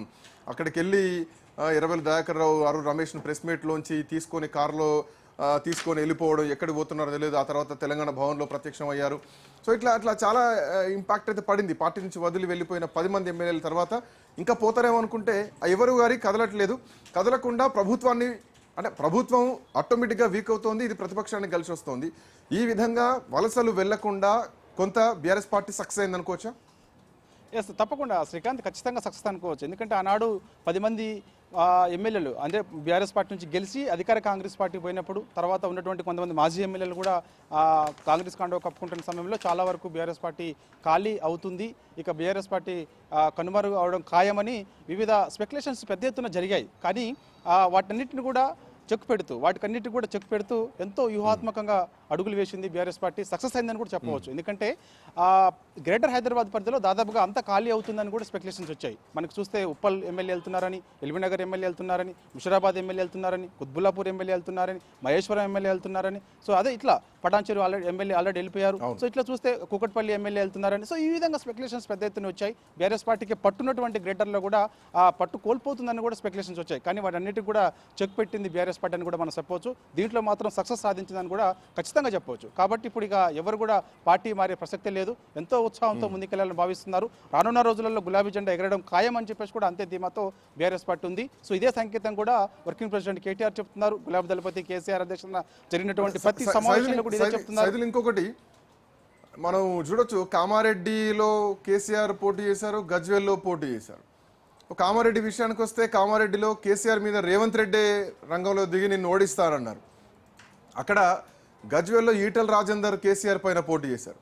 సో ఎవరు అంటే అఫ్కోర్స్ గజ్వేల్లో కేసీఆర్ సొంత స్థానం గెలిచినానే కామారెడ్డిలో ఓటమి పాలయ్యారు. బట్ ఇక్కడ పోటీ అనేది 2 పులుల యుద్ధం లాగా దాన్ని అప్పుడు ఒక ఎపిసోడ్ నడిచింది. దాంట్లో కాటుపల్లి వెంకటరమణారెడ్డి స్థానికుడు కాబట్టి ఆ సెంటిమెంట్ తోటి బయటపడ్డారు. సో ఇప్పుడు కేసీఆర్ స్ట్రాటజీ కూడా అదే జరగబోతోందా? తనపైన పోటీ చేసినటువంటి రేవంత్ రెడ్డి సొంత జిల్లాలోనే ఆయన పరిపాలన విధానాన్ని ఎండగట్టాలని రేపొద్దున కేసీఆర్ పొలిటికల్ గ్రౌండ్ ఉమ్మడి మహబూబ్ నగర్ జిల్లా నుంచే పాలమూరు రంగారెడ్డి ఎత్తిపోతల పథకం నుంచే మొదలుపెట్టే అవకాశాలు కనిపిస్తున్నాయా? ఎస్ శ్రీకాంత్, తప్పకుండా ఈ విషయం మనం ఖచ్చితంగా చెప్పవచ్చు. ఎందుకంటే అందుకే అక్కడి నుంచే స్టార్ట్ చేయబోతున్నారు. పాలమూరు నుంచే ఒక బహిరంగ సభ మనకి సంక్రాంతి తర్వాత ఉండబోతుంది. పాలమూరు రంగారెడ్డి ఎత్తిపోతల ప్రాజెక్టు పైన ప్రత్యేక ఫోకస్ చేయబోతుంది బీఆర్ఎస్ పార్టీ. ఎందుకంటే పాలమూరు, రంగారెడ్డి, నల్గొండ ఈ 3 జిల్లాలు చాలా కీలకం కాబట్టి ఈ 3 జిల్లాలకు సాగునీరు పాలమూరు రంగారెడ్డి ఎత్తిపోతల ప్రాజెక్టు ద్వారాగా మనకి సస్యశ్యామలం కాబోతుంది. కాబట్టి సో ఇది నిర్లక్ష్యం చేస్తుంది కాంగ్రెస్ పార్టీ అనేది బీఆర్ఎస్ పార్టీ ఫోకస్ చేసింది. దాంతోపాటుగా ఖచ్చితంగా కొడంగల్లో ఈసారి ముఖ్యమంత్రి రేవంత్ రెడ్డి పార్టీని ఓడించుతామని చెప్పేసి కూడా అంటున్నారు. కాబట్టి ఖచ్చితంగా పాలమూరు మీద ప్రత్యేక ఫోకస్ ఈసారి బీఆర్ఎస్ పార్టీ పెట్టిందని కూడా మనం చెప్పుకోవచ్చు. కాబట్టి అక్కడి నుంచే మేము ఇక్కడ నుంచి జైత్రయాత్ర కొనసాగిస్తాము, ఇక్కడ నుంచే ప్రజల్లోకి వెళ్తున్నాము అనే సంకేతం కూడా పాలమూరులో మనకి సంక్రాంతి తర్వాత నిర్వహించబోయే బహిరంగ సభలో ఆ యొక్క ప్రజానీకాన్ని అందరినీ కూడా ఒక తాటిపైకి తీసుకొచ్చి జన సమీకరణ చేసిన తర్వాత సభ సక్సెస్ అయిన తర్వాత ఒక సంకేతం అయితే గట్టి సంకేతం అయితే బీఆర్ఎస్ పార్టీ ఇవ్వబోతుంది. శ్రీకాంత్, అంటే వీటితో పాటు ఇంకా కొన్ని అంశాలపైన కూడా బీఆర్ఎస్ పార్టీ కొంత బలంగానే నిలిచిందని చెప్పాలి. ఎందుకంటే అది ప్రజల ఎమోషన్కి కనెక్ట్ అయ్యేటువంటి విషయాలు. తెలంగాణ తల్లి విగ్రహం విషయంలో కానీ, లేదంటే లోగోలే మారుస్తామని చెప్పేసి అన్నారు. ఇంకా అట్లాంటి నిర్ణయం అయితే తీసుకోలేదు. సో ప్రభుత్వం కొంత జాగ్రత్త పడిందని చెప్పాలి. అండ్ తెలంగాణ పాట విషయంలో కూడా ఈ పాట గతంలో ఉన్నటువంటి ఒరిజినల్ పాట ఉద్యమ నేపథ్యాన్ని కొంత మనసుకు తగిలించేది. బట్ ఇది తెలంగాణ రాష్ట్రం వచ్చినాక ఆ నేపథ్యం పోయింది, ఆ ఫీల్ అనేది పోయింది అన్నది కూడా కొంతమంది విశ్లేషకుల నుంచి వచ్చినటువంటి మాట.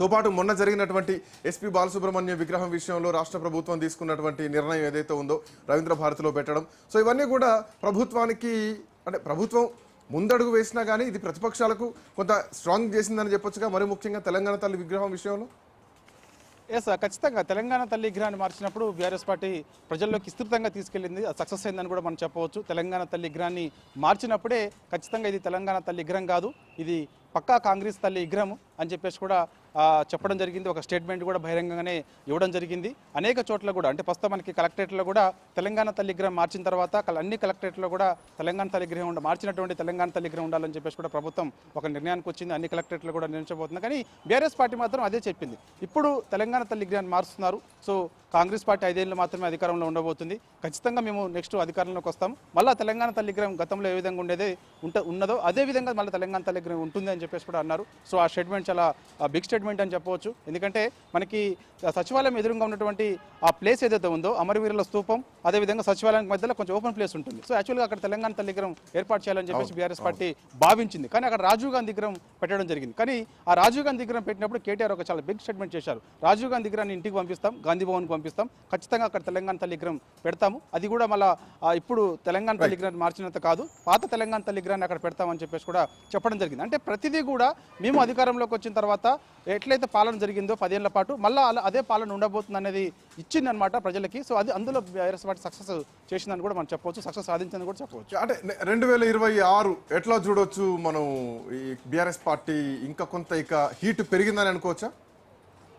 ఖచ్చితంగా శ్రీకాంత్, మనకి ఇప్పుడు శీతాకాల అసెంబ్లీ సమావేశాల్లోనే ఖచ్చితంగా బీఆర్ఎస్ పార్టీ ఒక వ్యూహంగా ముందుకెళ్లాలని భావిస్తుంది. సో నెక్స్ట్ 2026 జనవరి నుంచి కూడా అనేక అంశాలపైన ఫోకస్ చేయబోతుంది. ముఖ్యంగా ఈ యొక్క కాంగ్రెస్ పార్టీ అధికారంలోకి వచ్చి 2 ఏళ్లు పూర్తి చేసుకుంది కాబట్టి 2 లక్షల ఉద్యోగాలు ఇస్తామని చెప్పేసి ఆనాడు ఎన్నికల సమయంలో హామీ ఇచ్చారు. నిరుద్యోగ భృతి ఇస్తామని చెప్పేసి మనకి సరూర్ నగర్ స్టేడియంలో ప్రియాంక గాంధీని తీసుకొచ్చి పెద్ద బహిరంగ సభ ఏర్పాటు చేశారు. వరంగల్ వేదికగా ఒక రాహుల్ గాంధీ తీసుకొచ్చి ఒక డిక్లరేషన్ ఇచ్చారు. అదేవిధంగా మనకి చేవెళ్ళ వేదికగా మల్లికార్జున ఖర్గేని తీసుకొచ్చి ఎస్సీ డిక్లరేషన్ ఇచ్చారు. సో ఎక్కడైతే డిక్లరేషన్లు ఇచ్చిందో కాంగ్రెస్ పార్టీ, నెక్స్ట్ మనకి 2026లో బీఆర్ఎస్ పార్టీ ఆ ప్లేసుల్ని మనకి వరంగల్, అదేవిధంగా సరూర్ నగర్ స్టేడియం, అదేవిధంగా చేవెళ్ళ, ప్రతి చోట ఎక్కడైతే డిక్లరేషన్లు పెట్టారో ఆ ప్లేసుల్లోనే ఖచ్చితంగా డిక్లరేషన్లు ఇంప్లిమెంట్ చేయలేకపోయింది. కాంగ్రెస్ పార్టీ విఫలమైందని కూడా సభలు పెట్టేందుకు ప్లాన్ చేస్తుంది. ఇక నుంచి ప్రజాక్షేత్రంలోనే కేసీఆర్ ఉంటారని చెప్పేసి కూడా పార్టీ నాయకులు చెప్తున్నారు. ఆరోగ్యపరంగా చాలా మంచిగా ఉన్నారని చెప్పేసి కూడా కేసీఆర్ గట్టి సంకేతం ఇచ్చారు. సో కేటీఆర్ కూడా అదే చెప్తూ వస్తున్నారు. ఇక నుంచి ప్రతి అంశాన్ని కూడా మేము ఫోకస్ చేయబోతున్నాం, ప్రజల్లోనే ఉండబోతున్నాం, కొత్త కమిటీలు వేసుకోబోతున్నాం, అదేవిధంగా అందరికీ సమాన అవకాశాలు ఉంటాయి, ఉద్యమకారులను కూడా మేము గుర్తిస్తాం, ఉద్యమకారులకు కూడా ఎటువంటి అన్యాయం జరగదు, యువతను ప్రోత్సహిస్తాం, యువకులందరూ కూడా ఈసారి అవకాశాలు ఇస్తాం. ఎందుకంటే డిలిమిటేషన్ జరిగితే ఎక్కువగా అసెంబ్లీ స్థానాలు కూడా పెరిగే అవకాశం ఉంటుంది కాబట్టి కొత్త వారికి కూడా అవకాశం వస్తుందని చెప్పేసి కూడా చెప్తున్నారు. సో మున్సిపాలిటీ ఎన్నికలపైన ప్రత్యేక ఫోకస్ చేయబోతుంది. జెడ్పీటీసీ ఎంపీటీసీ ఎన్నికలపైన కూడా ఈసారి సింబల్ కాబట్టి, కారు గుర్తు కాబట్టి, సో మేము ఖచ్చితంగా అన్ని స్థానాలు గెలుస్తాం ధీమా వ్యక్తం చేస్తున్నారు. సో ఏదేమైనా సరే 2026 నుంచి కూడా దూకుడుగా ప్రభుత్వం పైన ఇప్పటికీ ఈ 2 నెలల్లో అనేక అంశాలపైన ఫోకస్ చేసినప్పటికీ ఇక నుంచి దూకుడు మరింత ఎక్కువగా రాష్ట్ర అంటే కాంగ్రెస్ ప్రభుత్వం పైన పెట్టే అవకాశం ఉన్నట్టుగా కనిపిస్తుంది. Thank you Saidul, thanks for joining. మొత్తానికి బీఆర్ఎస్ పార్టీ ఇక దూకుడు మొదలు పెట్టిందని చెప్పాలి. ఏరెండుకి కేసీఆర్ ఇచ్చినటువంటి ప్రెస్ మీట్ ఏదైతే ఉందో దాంట్లో తెలంగాణ రాష్ట్ర ప్రభుత్వానికి సోయి లేదు, నీళ్లు తరలిపోతున్నా కానీ కనీసం దానిపైన కేంద్రంతో కొట్లాడేటువంటి పరిస్థితి లేదు. ఆంధ్రాకు నీళ్లు తరలిపోతున్నా కానీ మౌనంగానే ఉంటున్నారు. చంద్రబాబు నాయుడుకి కట్టబెడుతున్నారు, ధారాదత్తం చేస్తున్నారు తెలంగాణ నీళ్ళు అంటూ కూడా కేసీఆర్ ఇచ్చినటువంటి ఆల్మోస్ట్ గంటకు పైగా ఇచ్చినటువంటి స్పీచ్లో ప్రతి పదాన్ని కూడా ఎక్కడ రిపీటెడ్స్ లేకుండా ఉన్నది ఉన్నట్టుగా ఆయన చెప్పారు. అయితే దీనికి ప్రభుత్వం నుంచి రియాక్షన్ మాత్రం ఇంకా అధికారికంగా రాలేదు. సో తెలంగాణకు ఎన్ని నీళ్ళు వస్తున్నాయి, ఎంత నీళ్ళ కోసం కొట్లాట నడుస్తోంది, సో అసెంబ్లీ వేదికగా లేదంటే పీపీటీ ప్రజెంటేషన్ ఇస్తారా అన్నది కూడా చూడాల్సినటువంటి అవసరం ఉంది. ఈ అసెంబ్లీ సమావేశాలకు కేసీఆర్ వస్తారా రారా ఆ అంశం అట్లా ఉంటే కనుక కేసీఆర్ పెట్టినటువంటి ప్రెస్ మీట్ తోటి మాత్రం తెలంగాణ రాజకీయం మొత్తం ఒక్కసారిగా షేక్ అయిందని చెప్పాలి. అయితే బీఆర్ఎస్ పార్టీని కూడా కొన్ని అంశాలు ఇబ్బంది పెట్టాయి. బీఆర్ఎస్ పార్టీలో కుటుంబ కలహాలు రావడం కానీ, కవిత పార్టీ నుంచి వెళ్ళిపోవడం కానీ, కుటుంబానికి దూరం అవ్వడం కానీ, ఆఖరికి కవిత రాసిన లేఖ ఎలా బయటకు వచ్చింది ఏమిటి, ఇవన్నీ ఎపిసోడ్ ఒక 5-6 నెలల పాటు జరిగినటువంటి అంశం. ఆ తర్వాత ఈరోజు కవిత ఒంటరిగానే తన ప్రయాణాన్ని ఎంచుకుంది, ఒంటరిగానే జన జాగృతి బాటలో ప్రజల్ని కలుస్తుంది, ప్రజలు తేలుతుంది. రేపు పొద్దున ఖచ్చితంగా ఇండిపెండెంట్గా పోటీ చేస్తామని మాట్లాడుతున్నారు. అయితే ఎంత చేసినా కానీ కవిత విషయంలో ఎక్కడ కేటీఆర్ కానీ, హరీష్ రావు కానీ, కేసీఆర్ కానీ ఇప్పటివరకు రెస్పాండ్ అయ్యింది లేదు. అది చాలా చిన్న సమస్యగా దాన్ని తీసిపారేయడం జరిగింది. బట్ ఇక కవిత అంటే తన స్థాయి కవిత కాదు అన్నది హరీష్ రావు కానీ, కేటీఆర్ కానీ ఇచ్చినటువంటి సంకేతం. సో తనను ఒక ఎమ్మెల్సీగానే చూస్తారు, తను ఒక నార్మల్ పొలిటీషియన్ లాగానే చూస్తున్నటువంటి పరిస్థితి. రైట్, కమింగ్ టు ఇక ఈ 2025 విషయంలో భారతీయ జనతా పార్టీ గ్రాఫ్ పెరిగిందా తగ్గిందా మాట్లాడదాం. మా కరెస్పాండెంట్ రాజిరెడ్డి కూడా అందుబాటులో ఉన్నారు. Rajireddy, good afternoon. రాజిరెడ్డి, భారతీయ జనతా పార్టీ ఈ ఇయర్ ఎండ్లో ఎదుర్కొన్నటువంటి కొన్ని అంశాలు, 8 మంది పార్టీ ఎంపీలు గెలిస్తే, 8 మంది ఎమ్మెల్యేలు గెలిస్తే ప్రధాన ప్రతిపక్ష పాత్ర పోషించాల్సినటువంటి భారతీయ జనతా పార్టీ కనీసం ఏపీలో జగన్మోహన్ రెడ్డి కూటమి పైన చేస్తున్నటువంటి ఫైట్లా కూడా చేయలేకపోతున్నారు అని ప్రధానమంత్రి మోడీ చురకలు వేశారు. ఇది ఎట్లా లీక్ అయిందో వాళ్ళ మీద చర్యలు తీసుకుంటామని చెప్పి కిషన్ రెడ్డి అన్నారు. అంటే అన్నమాట వాస్తవమే కానీ లీక్ ఎవరు చేశారో చర్యలు తీసుకుంటాం అన్నారు. సో ఈ ఇయర్లో చూసుకుంటే భారతీయ జనతా పార్టీ గ్రాఫ్ని ఎట్లా చూడొచ్చు? 2025 ప్రారంభంలో బీజేపీ దూకుడుగా వెళ్ళిందని చెప్పుకోవచ్చు. ఎందుకంటే ఎవ్వరు కనీ విని ఎరగని రీతుల్లో గ్రాడ్యుయేట్ ఎమ్మెల్సీ, అదేవిధంగా టీచర్ ఎమ్మెల్సీని రెండింటిని కూడా కైవసం చేసుకుంది. ఉత్తర తెలంగాణలో బీజేపీ అవా ఉందనేది కూడా మరోసారి నిరూపించింది. కరీంనగర్, నిజామాబాద్, ఆదిలాబాద్, మెదక్ సంబంధించినటువంటి టీచర్ ఎమ్మెల్సీ, అదేవిధంగా గ్రాడ్యుయేట్ ఎమ్మెల్సీ రెండింటిని కూడా గెలుచుకున్నారు. అయితే ఈ అంతర్గత కుమ్ములాటలు ఏదైతే ఉందో బీజేపీలో అది కంటిన్యూ అవుతూనే ఉంది. అయితే అధ్యక్షుడు మారితేనైనా కానీ ఈ యొక్క కుమ్ములాటలకు పులి స్టాప్ పడుతుందని కూడా బీజేపీ జాతీయ నాయకత్వం ఆలోచన చేసింది. అందులో భాగంగా అధ్యక్ష నియామకం కూడా గందరగోళం మధ్య జరిగిందని చెప్పుకోవచ్చు. ఎందుకంటే పాత నేతలు, కొత్త నేతల మధ్య గ్యాప్, పాత నేతలే కావాలని, కొత్త నేతలేమో బలమైన నేతకే ఇవ్వాలనేది కూడా పట్టుబట్టినటువంటి నేపథ్యంలో జాతీయ నాయకత్వం పాత నేతల వైపే మొగ్గు చూపింది. అందరికీ ఆమోదయోగ్యుడిగా ఉండేటువంటి, సయోధ్య కూర్చేటువంటి సీనియర్ నేత రామచంద్రరావు వైపు మొగ్గు చూపింది. రామచంద్రరావుకు అధ్యక్ష బాధ్యతలు అప్పగించింది. అయితే రామచంద్రరావుకు అధ్యక్ష బాధ్యతలు అప్పగించిన తర్వాత కూడా బీజేపీ దూకుడును పెంచలేకపోయింది. ఎందుకంటే మొదటి నుంచి రామచంద్రరావు స్వభావం చూస్తే ఆయన మెతక వైఖరిగా ఉంటాడు, మెతకగా ముందుకెళ్తాడు, అగ్రెసివ్గా ముందుకెళ్ళడు అనేది కూడా మొదటి నుంచి పేరుంది. ఈ యొక్క నేపథ్యంలో రామచంద్రరావు అధ్యక్షుడైన తర్వాత కూడా అందరి మధ్య సయోధ్య కుదురుస్తాడు, గ్యాప్ లేకుండా చేస్తాడు, పార్టీలో ఉన్నటువంటి అంతరాలకన్నిటి కూడా తెరదీస్తాడు అనేది కూడా అందరూ అనుకున్నారు. కానీ కొత్త అధ్యక్షుడు రామచంద్రరావు వచ్చినా కానీ ఎక్కడ వేసిన గొంగడి అక్కడే ఉంది. ఎవరికి వారే యమున తీరు అయిగా ఉన్నారు. ఎంపీలకు ఎమ్మెల్యేలకు పడదు, ఎంపీలకు మధ్య గ్యాపు, ఎమ్మెల్యేల మధ్య గ్యాపు, ఎక్కడ కూడా కోఆర్డినేషన్ ఉండదు. అంతా కూడా సమన్వయ లోపం ఉంది. అయితే బీజేపీ క్రమశిక్షణ గల పార్టీ అనేది కూడా బయటికి తెలంగాణ బీజేపీలో చూసుకున్నట్టయితే క్రమశిక్షణ రైతులు ఎవరికి వారే యమునా తీరే అన్నది కనిపించింది. కొత్త పాత అన్నటువంటి సిద్ధాంతం కూడా వాళ్ళ నోటి నుంచి వినిపించింది. గతంలో రామచంద్రరావు ప్రమాణ స్వీకారం టైంలో కూడా పాత కొత్త అన్నటువంటి సిద్ధాంతాలు తీసుకురాస్తున్నారు, అట్లాంటివి రావద్దని చెప్పేసి ఆమె స్టేట్మెంట్ ఇచ్చారు. ఈవెన్ ఢిల్లీలో గతంలో లోక్సభ సమావేశాలు జరిగితే ఎక్సెప్ట్ కిషన్ రెడ్డి, బండి సంజయ్ తప్పితే మిగతా ఎంపీలంతా కూడా కొండ విశ్వేశ్వరరెడ్డి ఇంట్లో భేటీ అయ్యారు. అక్కడే ఏదో జరగబోతోంది అన్నటువంటి సంకేతాన్ని పంపించారు. ఈవెన్ కొండ విశ్వేశ్వరరెడ్డి కూడా పార్టీ సర్వనాశనం అవుతుంటే కన్నా కార్యకర్తలు ఎక్కడిది అని ఒక రకమైనటువంటి ఫ్రస్ట్రేషన్లో మాట్లాడడం జరిగింది. ఇంత జరుగుతున్నా ఎందుకు కేంద్రం ఈ విషయంలో ఒక సర్దుబాటు చేయలేకపోతున్నారు? ఎందుకు కేంద్ర అధిష్టానం రంగంలోకి దిగి బీజేపీని ఏకతాటిపైకి తీసుకురాలేకపోతున్నారు? ప్రధాన ప్రతిపక్ష పోషించడానికి మోరోవర్ రాష్ట్రంలో అధికారంలోకి రావడానికి కూడా స్కోప్ ఉన్నటువంటి బీజేపీ ఎందుకు ఇంత కొంత నైరాశ్యంలో ఉందనుకోవచ్చు? ఎంపీ ఎలక్షన్ దగ్గర నుంచి అమాంతం బీజేపీ గ్రాఫ్ పెరిగింది. 36% ఓట్ బ్యాంక్ కూడా కలిగి ఉంది. అయితే 8 ఎంపీ స్థానాలు గెలిచిన తర్వాత ఇంకా గ్యాప్ పెరిగిందని చెప్పుకోవచ్చు. ఎందుకంటే కొత్త పాత కలయిక నేపథ్యంలోనే సీట్లను ఇచ్చారు. కొంతమంది కొత్త నేతలకు ఇచ్చారు, కొంతమంది పాత నేతలకు ఇచ్చారు. కొత్తగా పార్టీలోకి వచ్చిన వాళ్ళు గెలిచారు, అదేవిధంగా పాత నేతలు గెలిచారు. అయితే కొత్త పాత పంచాయతీ అనేది కూడా బీజేపీలో మొదటి నుంచి ఉంది. అయితే బీజేపీలో ఏంటంటే సిద్ధాంతాన్ని నమ్ముకొని మొదటి నుంచి బీజేపీలో ఉన్న వాళ్ళు మాకే ప్రియారిటీ ఇవ్వాలనేది కూడా బీజేపీ నాయకులు చెప్తున్నారన్నమాట. వాస్తవం. అదేవిధంగా కొత్త నేతలు ఎవరైతే బలంగా ఉంటారో, ఎవరైతే అగ్రెసివ్గా పోతారో వాళ్ళకే ప్రాధాన్యత ఇవ్వాలనేది కొత్త నేతలు. అయితే ఇప్పటివరకు కూడా ఈ యొక్క పంచాయతీ కొలికి రాలేదు. జాతీయ నాయకత్వం పలుమార్లు పిలిచి కూడా మీరందరూ ఐక్యంగా పనిచేయాలి, క్రమశిక్షణకు మారుపేరుగా బీజేపీ ఉంటుంది. కానీ తెలంగాణ బీజేపీ చూస్తే మాత్రం క్రమశిక్షణ రహితంగా ఉంటుంది. కాబట్టి మీరంతా కూడా ఒక తాటిపైకి రావాలి, ఒక ఘాటిపైన పనిచేయాలని చెప్పినా కానీ ఇంతవరకు కూడా వచ్చినటువంటి దాఖలు లేకుండా పోయింది. ఎందుకంటే రాజిరెడ్డి ఇక్కడ కొన్ని విమర్శలు మాత్రం అట్లాగే ఉన్నాయి. రామచంద్రరావు అధ్యక్షుడైన టైంలో ఒక క్వశ్చన్ మార్క్ కనిపించింది చాలా రోజులు. ఎందుకంటే అంతకుముందు ఈటెల రాజేందర్ అధ్యక్షుడు అవుతున్నారు. ఈటెల రాజేందర్ కొంతమంది శాల్వాలు కూడా కప్పారు. కేంద్రం నుంచి కూడా గ్రీన్ సిగ్నల్ వచ్చేసింది. ఈటెల ప్రమాణ స్వీకారం చేయడం ఆలస్యం అన్నారు. ఆ తర్వాత చాలా కాలం సమయం పట్టింది. తెలంగాణలో ఒక బీసీ నాయకుడు అధ్యక్షుడు కాబోతున్నారు అన్న మాట ఇక అది అట్టే వెళ్ళిపోయింది. ఆ తర్వాత రామచంద్రరావు అధ్యక్షుడు అయ్యారు. ఇంతకంటే ముందు మధ్యలో రాజాసింగ్ చేసినటువంటి కామెంట్ ఒకటి, స్టేట్ కమిటీ నిర్ణయిస్తే రబ్బర్ స్టాంప్ అవుతారు, సెంట్రల్ కమిటీయే నిర్ణయించాలి రాష్ట్ర బీజేపీ అధ్యక్షుడిని, మా పార్టీ వాళ్ళే ప్యాకేజీలు తీసుకొని కాంప్రమైజ్ అయినటువంటి సందర్భాలు కూడా చాలా ఉన్నాయి. తెలంగాణ రాష్ట్రంలో బీజేపీ అధికారంలోకి రాకపోవడానికి కారణం బీజేపీ నాయకులే. దీంట్లో కిషన్ రెడ్డిని టార్గెట్ చేసి మాట్లాడారు. ఈవెన్ రామచంద్రరావు కూడా రాజాసింగ్ని చాలా సీరియస్ కామెంట్ చేశారు. ఆయన పెద్ద లీడరు, ఆయన స్థాయి వేరు, మా స్థాయి కాదు, ఆయన స్థాయి పెద్దదంటూ కూడా కొంత వ్యంగ్యంగా మాట్లాడినటువంటి పరిస్థితి. సో బీజేపీలో ఆ లుకలుకలు ఉన్నాయన్నది రాజాసింగ్ మాటల్లో స్పష్టంగా తెలిసినా కానీ ఎందుకు ఈ విషయంలో బీజేపీ పెద్దగా సీరియస్ తీసుకోలేకపోయింది? అయితే రాజాసింగ్ ఈ సంవత్సరమే గుడ్ బై చెప్పాడు. రాజాసింగ్ మొదటి నుంచి ఒకటే చెప్తా ఉన్నారు, నాంపల్లి బ్యాచ్ మొదటి నుంచి బీజేపీలో ఉన్నటువంటి వాళ్ళు కొంతమంది నేతలు వాళ్ళు కేవలం వాళ్ళే గెలవాలని చూస్తారు కానీ బీజేపీ పార్టీ ఎక్కడ అధికారంలోకి రావాలని చూడరు. వాళ్ళ స్వలాభం కోసం చూస్తారు కానీ పార్టీని విస్తృతంగా క్షేత్రస్థాయిలోకి తీసుకెళ్లాలని చూడరు. అందులో భాగంగానే బీజేపీ అధికారంలోకి రావడం లేదు. వాళ్ళ స్వార్థ ప్రయోజనాలు, వాళ్ళ స్వార్థ రాజకీయాలు చూసుకుంటున్నారు.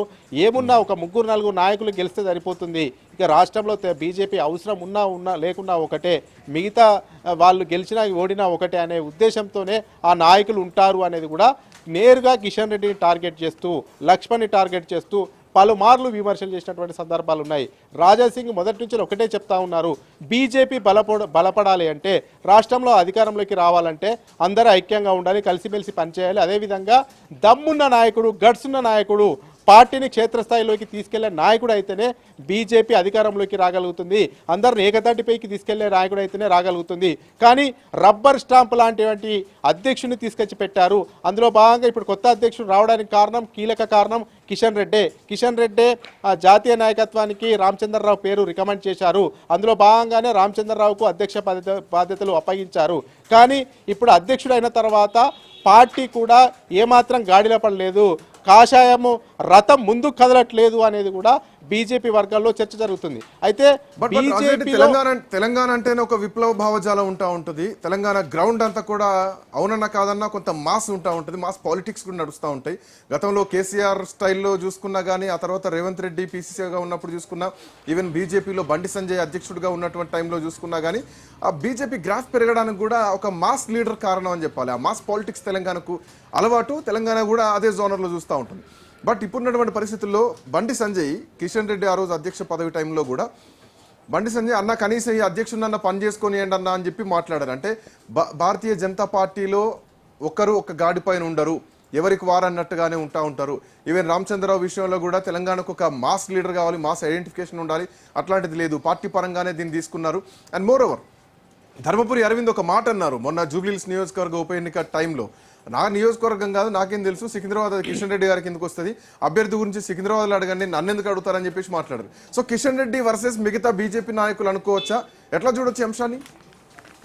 అయితే కిషన్ రెడ్డి తాను మొదటి నుంచి బీజేపీలో ఉన్నారు. కిషన్ రెడ్డి ఇప్పుడు గెలిచిన నాయకుల కన్నా ఎక్కువసార్లు గెలిచారు. కిషన్ రెడ్డి స్టైల్ వేరే రకంగా ఉంటుంది. అదేవిధంగా జాతీయ నాయకత్వానికి నమ్మిన బట్టుగా కిషన్ రెడ్డి ముద్ర పడింది. అయితే కిషన్ రెడ్డికి అదేవిధంగా మిగతా నాయకులకు మాత్రం గ్యాప్ అయితే కనబడుతుంది. అందులో భాగంగానే ధరంపురి అరవింద్, నాది నిజామాబాద్ నియోజకవర్గం, సికింద్రాబాద్ నియోజకవర్గం నాకు సంబంధం లేదు, జూబ్లీ హిల్స్ బై ఎలక్షన్ గురించి ఏమన్నా అడిగితే కిషన్ రెడ్డిని అడగాలి, కానీ నాకెట్లా తెలుస్తుంది? కిషన్ రెడ్డి ఈ ప్రాంతంలో తిరుగుతున్నాడు, కిషన్ రెడ్డి స్టార్ క్యాంపెయినర్గా ఉన్నారు, కిషన్ రెడ్డి కేంద్ర మంత్రిగా ఉన్నారనేది కూడా ఆయన కామెంట్ చేశారు. అయితే ఏ మూలకున్నా ఎక్కడ నాయకుడు ఉన్నా కానీ పార్టీ గెలుస్తుంది అనేది కూడా మనస్థైర్యము ఇవ్వాలి. కానీ ఆ రకంగా ఇవ్వలేదు అంటే అతను దాటవేయడానికి అడుగు ముందుకేసినట్టే. అయితే ఇందులో గ్రహించవలసిన అంశం ఏంటి అంటే ధరంపురి అరవింద్ జూబ్లీ హిల్స్ బై ఎలక్షన్కు వేరే పేరును ప్రతిపాదించారు. బొంతు రామ్మోహన్ పేరును తెర మీదకి తీసుకొచ్చారు. బొంతు రామ్మోహన్ పార్టీలోకి ఏరుతారు, పార్టీ నుంచి టికెట్ ఇస్తే బాగుంటుంది అనేది కూడా ధరంపురి అరవింద్ బాహటంగానే చెప్పినటువంటి పరిస్థితి. అదేవిధంగా పార్లమెంటరీ బోర్డు బీజేపీకి కూడా చెప్పినటువంటి పరిస్థితి. అయినా కానీ అతనికి టికెట్ ఇవ్వలేదు, అతన్ని పార్టీలోకి చేర్చుకోలేదు, అసలు బొంతు రామ్మోహన్ డిస్కషనే జరగలేదు. కాబట్టి మళ్ళీ లంకెల దీపక్ రెడ్డికే టికెట్ ఇచ్చారు. కాబట్టి లంకెల దీపక్ రెడ్డి కూడా గతంలో జనరల్ ఎలక్షన్లో ఆయన కేవలం 25,000 ఓట్లు వచ్చాయి.